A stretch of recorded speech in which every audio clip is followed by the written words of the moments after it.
YouTube channel. आज के video में मैं बात करने वाली हूँ एक क्यूआर कोड स्कैनर ऐप की। यानी क्यूआर कोड स्कैनर ऐप से आप सभी फेमिलियर होंगे। यानी इस ऐप में हम क्या करने वाले हैं, जिस भी क्यूआर कोड को हम अपने इस ऐप की स्क्रीन में प्लेस करेंगे एंड वो क्यूआर कोड जिससे भी रिलेटेड है, यानी कोई लिंक है, अगर उसमें किसी यूट्यूब की लिंक है, किसी वेबसाइट की लिंक है या फिर कोई मैसेज है, तो जो भी वो क्यूआर हम उसमें प्लेस करेंगे उसे वो स्कैन करके हमें वो कोड, अगर वो मैसेज है तो डिस्प्ले करा देगा, अगर वो लिंक है तो हम उस लिंक पे प्रॉपर क्लिक करके उस जगह पर जा सकते हैं, यानी उस पेज पर जा सकते हैं। तो वीडियो स्टार्ट करने से पहले हम देख लेते हैं हमारा जो ऐप है वो दिखने कैसे वाला है एंड काम कैसे करता है। तो अभी आपको मेरी स्क्रीन पे जो मेरे फोन का स्क्रीन दिखाई दे रहा है, बिल्कुल कुछ इसी तरीके से दिखने वाला हमारा ऐप हम बनाने वाले हैं। सबसे पहले देख लेते हैं कि ये काम कैसे करता है। इसके लिए मैं क्या करूंगी, मैं गूगल पे टाइप कर देती हूँ रैंडम क्यूआर कोड। ठीक है, मैंने गूगल पे रैंडम क्यूआर कोड टाइप कर लिया है एंड अब मैं किसी भी एक रैंडम कोड को मैं क्या करने वाली हूँ, अपने इस ऐप से स्कैन करने वाली हूँ। लेट्स से मैं इस कोड को स्कैन करने वाली हूँ। तो जब मैं इस कोड को स्कैन करूंगी तो आपने देख सकते हैं एक वेबसाइट का लिंक आ रहा है। मैं जब इस पे क्लिक करूंगी तो आई होप आप देख सकते हैं यहाँ पर इस लिंक में हमें ये मैसेज प्रिंट करा दिया है, यानी ये जो क्यूआर कोड है वो इस मैसेज के लिए होगा। तो कुछ इस तरीके से जो हमारा ऐप है वो वर्क करने वाला है। तो इस ऐप को मैं आपको बनाना सिखाने वाली हूँ आज की वीडियो में, जिसके लिए आपको चाहिए सिर्फ दो चीजों की रिक्वायरमेंट, एक ढेर सारा एक्साइटमेंट एंड एक आपका लैपटॉप।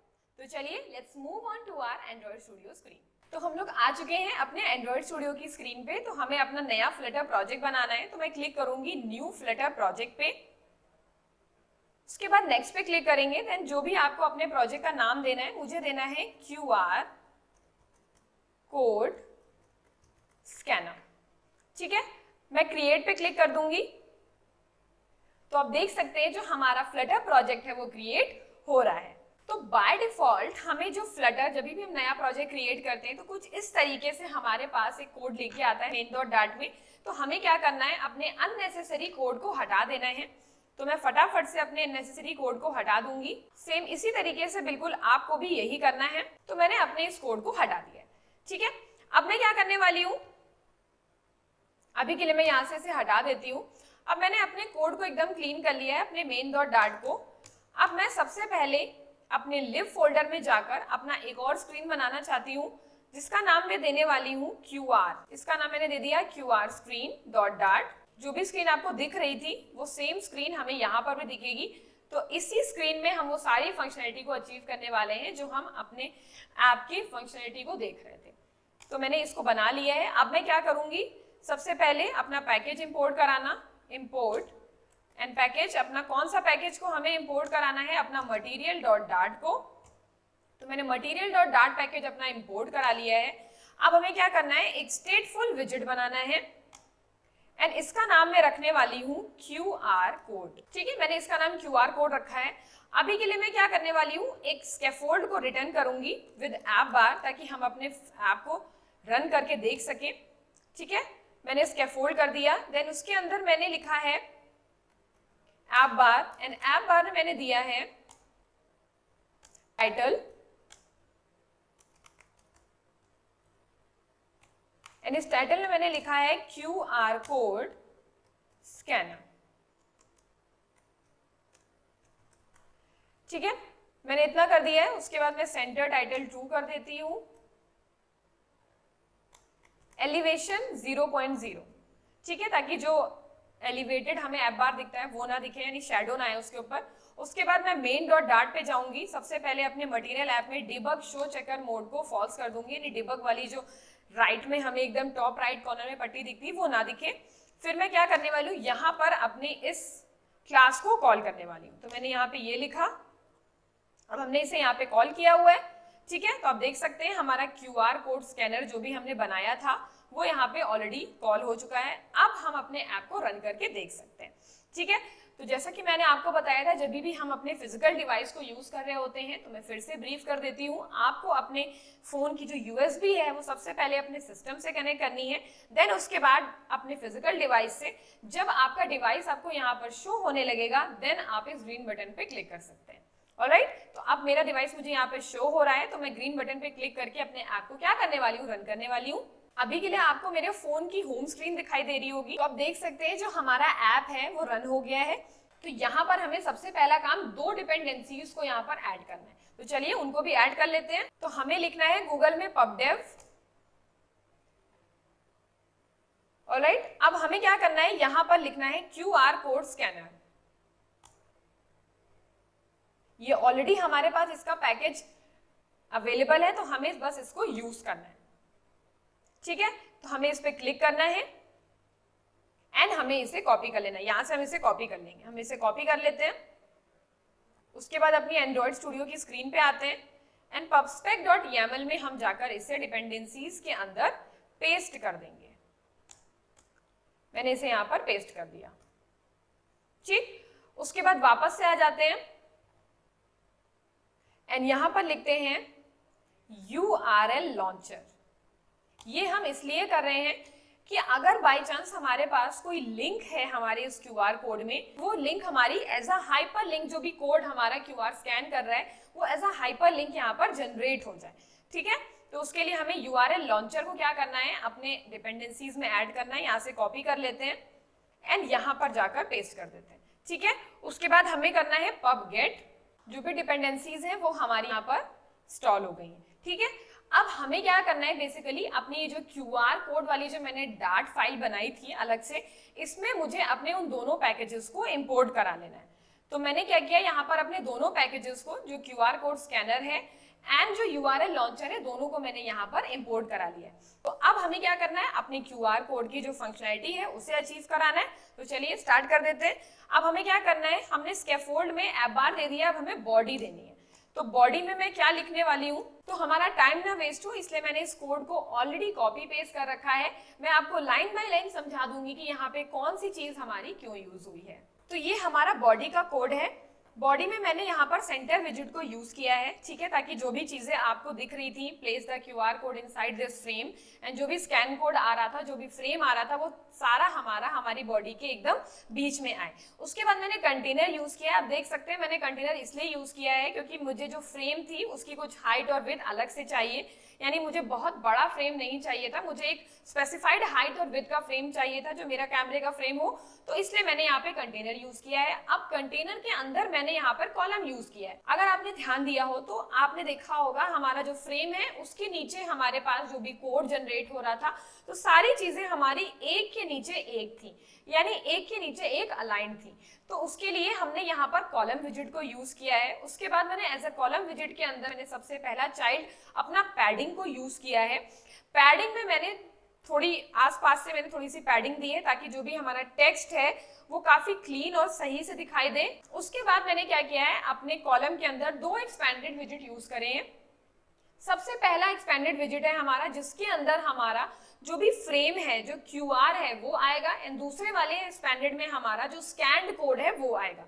ठीक है, तो मैंने एक्सपेंडेड के अंदर उसमें एक उसको अच्छी सी अलाइनमेंट मिल सके, यानी स्पेस मिल सके हमारे दोनों जो एक्सपेंडेड है, उसके लिए मैंने यहाँ पे फ्लेक्स प्रॉपर्टी यूज करी है। फ्लेक्स प्रॉपर्टी का काम क्या होता है, अगर मैंने यहाँ पे क्या किया है, 10 ऑल ओवर 10 साइज है अगर हमारी पूरी स्क्रीन का, तो उसमें से 8 स्पेस हमारे स्क्रीन में जो हमारा कैमरा वाला है उसको मिलेगी, एंड 2 स्पेसेस हमारे उस कोड को मिलेगी जो स्कैन करके हमें मिल रहा है। ठीक है, उसके बाद मैंने क्या किया है, यहाँ पर चाइल्ड यूज किया है QR व्यू। तो आप देख सकते हैं मैंने जो यहाँ पर अपना पैकेज इंपोर्ट कराया था QR कोड स्कैनर का, आप देख सकते हैं ये पैकेज इंपोर्ट कराया था, उस पैकेज के अंदर हमें ये विजिट मिलता है QR व्यू, जो हमारे QR कोड को स्कैन करने वाला है।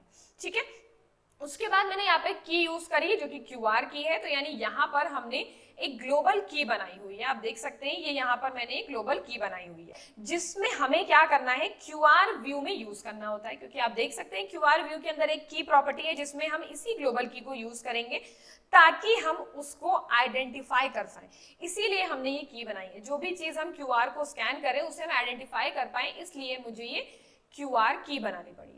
ठीक है, उसके बाद हमने क्या किया है, आप देख सकते हैं यहाँ पर मैंने एक QR व्यू कंट्रोलर बना रखा है। अब कंट्रोलर नाम से ही क्लियर है, जो कंट्रोलर बनाया है वो बेसिकली हमारे QR व्यू विजिट जो है उसको कंट्रोल करने में हमारी हेल्प करेगा, यानी उसमें क्या डेटा है क्या डेटा नहीं है, तो ये सारी चीजें हमारा कंट्रोलर कंट्रोल करेगा। जो भी स्कैन करके डेटा आ रहा है उसे हमें क्या करना है, रखना है कि उसे डिस्पोज करना है, ये सारी चीजें हमारे कंट्रोलर के पास होती है, इसलिए मैंने यहाँ पर एक कंट्रोलर बना रखा है। ठीक है, उसके बाद मैंने ये एक स्कैन कोड नाम का एक वेरिएबल बना रखा है जिसमें जो भी डेटा हमारा स्कैन करके आ रहा होगा वो इस स्कैन कोड नाम के वेरिएबल में स्टोर हो जाएगा। ऑलराइट, अब उसके बाद मैंने क्या किया है, तो आई होप आपको इतनी चीजें समझ में आ गई होंगी कि मैंने ये सारी चीजें यहाँ पर क्यों लिखी है। ठीक है, अब वापस आते हैं। उसके बाद मैंने यहाँ पे लिखा है ऑन QR व्यू क्रिएटेड। तो ऑन QR व्यू क्रिएटेड हमारी एक प्रॉपर्टी है इसी विजिट की, यानी जब हमारा QR स्कैन हो गया, जो डेटा उसे मिल गया, तब ये क्या करेगा, यानी इस प्रॉपर्टी के अंदर हमने एक फंक्शन को बनाया है जिसका नाम मैंने लिखा है ऑन QR व्यू क्रिएटेड। ये मेरा बनाया हुआ फंक्शन है, ये मैंने बनाया है एंड ये उसकी प्रॉपर्टी है कि जब QR स्कैन हुआ है तो जो भी डेटा आया है उसका हम क्या करने वाले हैं। तो उसके बाद हमारा जो भी ये फंक्शन है वो कॉल होगा एंड उसमें जो भी मैंने फंक्शनलिटी लगाई होगी वो सेम फंक्शनलिटी हमारी यहाँ पर अचीव हो जाएगी। ठीक है, उसके बाद हमने नेक्स्ट एक्सपेंडेड विजिट के अंदर मैंने क्या किया है, अपना सेंटर विजिट यूज किया है, देन उसके अंदर पैडिंग यूज करिए, बिकॉज आपने देखा होगा मैंने वहां पर लिखा है स्कैन्ड कोड, तो वो भी हमारा एक के नीचे एक है, तो उसके अंदर भी मैंने एक कॉलम यूज किया है, यानी पहला चाइल्ड हमारा स्कैन्ड कोड नाम का टेक्स्ट है एंड दूसरा चाइल्ड हमारा वो हाइपर लिंक है। अगर हमारे कोड में मान लीजिए कोई लिंक है, किसी वेबसाइट की लिंक है, यूट्यूब की लिंक है, किसी भी चीज की लिंक है, तो जैसे HTML में आप अपनी लिंक्स को एज अ हाइपर लिंक बना सकते हैं एंकर टैग का यूज करके, वैसे ही फ्लटर के अंदर हमारे पास लिंक नाम का एक विजिट होता है जो हमारे जो भी डेटा है उसे हाइपर लिंक बना देता है, यानी आप क्लिक करके दूसरे उसी वेबसाइट पे नेविगेट कर सकते हैं, जो भी वो लिंक होगा उस पर आप नेविगेट कर सकते हैं। तो लिंक के अंदर सबसे पहले टारगेट, जैसे HTML में होता है टारगेट ब्लैंक, वैसे सेम यहाँ पर भी आपका लिंक विजिट में होता है टारगेट ब्लैंक, यानी वो हमें एक नए पेज पे ले गया, न्यू टैब पे हमें खोले। अगर कोई वेबसाइट पे जा रहे हैं तो न्यू टैब पे खोले एंड ऐप में जा रहे हैं तो यूट्यूब का ऐप, डायरेक्टली आपका यूट्यूब का ऐप खुल जाए। ठीक है, उसके बाद अब ये जो URI होता है यहाँ पर हमारा वो डेटा आने वाला है जिसको हम एज अ हाइपर लिंक करने वाले हैं, तो उसके लिए मैंने URI प्रॉपर्टी के अंदर मैंने जो भी डेटा आया है उसे एज अ URL में पार्स कर, यानी कुछ URL जैसा आ रहा होगा डेटा उसे हाइपर लिंक बनाना पड़ता है। तो वैसे ही मैंने एक तरीके से, आप जैसे भी कोई भी लिंक को अगर आप HTML में href के अंदर पास कर देते हैं तो वो क्लिकेबल हाइपर लिंक बन जाती है। सेम वही काम हमने यहाँ URI में किया है। आप जो भी डेटा हमारा QR कोड स्कैन कर रहा होगा वो हम अपने इस URI के अंदर उसे एज अ हाइपरलिंक कन्वर्ट कर देंगे। सेम वही काम है, बिल्डर फंक्शन हमारा क्या करता है, उसको बिल्ड करता है, जो भी QR क्रिएट हुआ है उसकी हाइपर लिंक को वो यहाँ पर बिल्ड करेगा। ठीक, अब बिल्ड करने के बाद आप देख सकते हैं यहाँ पे फॉलो लिंक नाम का हमारा एक फंक्शन होता है, यानी जब आप उस पर टैप करें तो आप उस लिंक के पास चले जाए, यानी जो भी लिंक है उस पर रिडायरेक्ट हो जाए, इसलिए ये फॉलो लिंक का फंक्शन है। उसके बाद मैंने यहाँ पर एक टेक्स्ट बटन यूज किया है, आप देख रहे होंगे स्कैन कोड के नीचे आपको वो लिंक भी दिखाई दे रहा होगा ब्लू कलर का, जिससे हम क्लिक करके वेबसाइट पे जा रहे हैं जिसमें कुछ कॉम्प्लीमेंट लिखा हुआ था। तो इस तरीके से मैंने यहाँ पे टेक्स्ट बटन यूज किया है, उसका चाइल्ड में मैंने इसी स्कैन कोड को, जो भी QR कोड हमारा कोड स्कैन कर रहा होगा उसी को ही एज अ टेक्स्ट ले लिया, यानी ताकि आपको दिख सके कि वो एक लिंक प्रॉपर जनरेट हो रही है। ठीक है, उसके बाद जब हम उस पर प्रेस करें तो हम उसी लिंक को फॉलो कर लें, यानी उसी लिंक पे ही चले जाए, रीडायरेक्ट हो जाए, नेविगेट कर जाए। ठीक है, तो बस इतना ही काम मुझे अपने इस पेज में करना है। ठीक, अब एक एक्स्ट्रा काम मैं आपको बताना चाहूंगी, जो मेरा फंक्शन मैंने बनाया था ऑन QR व्यू क्रिएटेड का, वो क्या काम करेगा, तो चलिए उसे देख लेते हैं। उससे पहले ये मैंने एक डिस्पोज नाम का फंक्शन बना रखा है। डिस्पोज नाम का फंक्शन बेसिकली क्या करता है, एक्चुअली जैसे आपका कंट्रोलर है, तो अगर आप इस स्क्रीन को छोड़ते हैं तो जो आपका कंट्रोलर है उसे हम डिस्पोज कर सके ताकि वो एक्सेस मेमोरी ना कंज्यूम करे। कोई भी फ्लटर ऐप अगर आप बना रहे हैं और आप वहां पर उसमें कंट्रोलर्स को यूज कर रहे हैं तो कंट्रोलर्स को डिस्पोज करना बहुत इंपॉर्टेंट है, अदरवाइज वो हमारे ऐप की एक्सेस मेमोरी यूज करने लगते हैं। तो जब हम इस स्क्रीन को छोड़ रहे हैं तो हमारा कंट्रोलर डिस्पोज हो जाए, इसलिए बस ये डिस्पोज फंक्शन है, बाकी इसका और कोई काम नहीं है, ठीक है। उसके बाद मैंने ऑन QR व्यू क्रिएटेड में मैंने यहाँ पर ये फंक्शन बना रखा है, जैसे मैंने आपको बताया था वॉइड लिखा है, वॉइड यानी ये कुछ भी रिटर्न नहीं करने वाला है। अब हमने क्या किया है, इस फंक्शन के अंदर हमें उस कंट्रोलर को पास करना पड़ेगा, क्योंकि उस कंट्रोलर के अंदर ही हमारा सारा डेटा है जो भी उसने स्कैन किया है। तो मैंने दिस डॉट कंट्रोलर है, दिस डॉट कंट्रोलर का मतलब है, दिस कीवर्ड का मतलब होता है जो करेंटली चीज है, यानी करंट उसने जिस QR को स्कैन किया वो तुरंत डेटा हमारा इस कंट्रोलर के अंदर पहुंच जाए, जो भी स्कैन किया। अब स्कैन करने के बाद इस कंट्रोलर के अंदर हमने क्या किया, जो भी डेटा है हमारा scan data stream I hope आपको पता होगा, मैंने इससे पहले वाले वीडियोस में ऑलरेडी बता रखा है। तो स्ट्रीम यानी जो हमारा स्ट्रीम में जो लाइव डेटा चल रहा है उसमें जो कंट्रोलर के पास जो लाइव डेटा आया है स्कैन करके उसे लिसन करना है, यानी उसे लिसन करना है एंड इस स्कैन डेटा नाम के वेरिएबल में स्टोर कर देना है। यानी उसने जो भी QR को स्कैन किया, जो भी डेटा आया उसने उसे लिसन किया, जो भी लाइव में आ रहा है, एंड स्कैन डेटा नाम के वेरिएबल में जाके उसने स्टोर करा दिया। अब हमें क्या करना है बेसिकली, अब इस डेटा को हमें क्या करना है, अपने स्कैन कोड में जाकर सेव कराना है ताकि मैं उसे डिस्प्ले करा सकूं, ठीक है। तो मैंने यहाँ पर लिखा है scan code is equal to scan data dot code, यानी स्कैन डेटा के अंदर जो भी चीज आ रही होगी उसका जो कोड आ रहा है वो हमारे स्कैन कोड नाम के वेरिएबल में स्टोर करा दो। एंड स्टेट मैंने इसलिए यूज किया है, आई होप आपको पता होगा कि अगर हम डायरेक्टली सिर्फ इसको वैल्यू असाइन कर देंगे तो हमें अपने ऐप में जो चेंजेस हैं, यानी जो स्टेट में चेंज हो रही है वो नहीं दिखाई देगी। एग्जाम्पल के तौर पे अगर आपने कोई शॉपिंग वाला अगर ई-कॉमर्स ऐप देखा है तो आप देख सकते हैं, अगर आप कार्ट में कुछ ऐड कर रहे हैं तो आप देखते होंगे वो तभी रिफ्लेक्ट होता है जब वो अपडेट होगा। तो सेम उसी तरीके से हमारा यहाँ फ्लटर में भी सेट स्टेट काम करता है, यानी जो भी चेंजेस आ रहे हैं तो वो हमारे ऐप में रिफ्लेक्ट भी करें, इसलिए हमने इसे सेट स्टेट नाम के फंक्शन में इंक्लोज कर रखा है, ठीक है। इतना काम कर लिया तो हमारा ये ऐप फुल्ली फंक्शनल तैयार हो गया है। अब हम इसे अपने ऐप को टेस्ट कर सकते हैं। ऑलराइट, तो अब मैं क्या करने वाली हूँ, अपने ऐप को हॉट रीस्टार्ट करने वाली हूँ एंड फिर आपको दिखाने वाली हूँ कि किसी भी QR को जब हम स्कैन करेंगे तो जो भी लिंक आ रही है उसको क्लिक करके हम उस पर नेविगेट कर सकते हैं। तो हमने अपने ऐप को रीस्टार्ट कर दिया है, तो हमारा ऐप रीस्टार्ट हो गया है। जब आप इसे एकदम न्यूली बनाएंगे तो वो आपसे कैमरे की परमिशन मांगेगा, मैंने ऑलरेडी अलाउ कर रखी है इसलिए उसने मुझसे नहीं मांगी है परमिशन। तो अब हमें क्या करना है, बस अपने ऐप को टेस्ट करके देखना है। तो उसके लिए हमें क्रोम पे जाना है एंड लिखना है रैंडम QR कोड, ठीक है। हमने रैंडम QR कोड पे आ गए हैं। उसके बाद हम इमेजेस पे क्लिक करेंगे एंड किसी भी एक रैंडम QR को हम स्कैन कर लेंगे एंड इस QR को मैं स्कैन कर लेती हूँ। तो आप देख सकते हैं उसने तुरंत हमारा डेटा चेंज हो गया, यानी अब ये लाइव डेटा है हमारा। अब जब इस पे हम क्लिक करेंगे तो आप देख सकते हैं जहां भी इसने हमें रिडायरेक्ट करा होगा, जो भी इस लिंक में होगा हमारे, वो हमें यहाँ पर दिखा दे रहा है।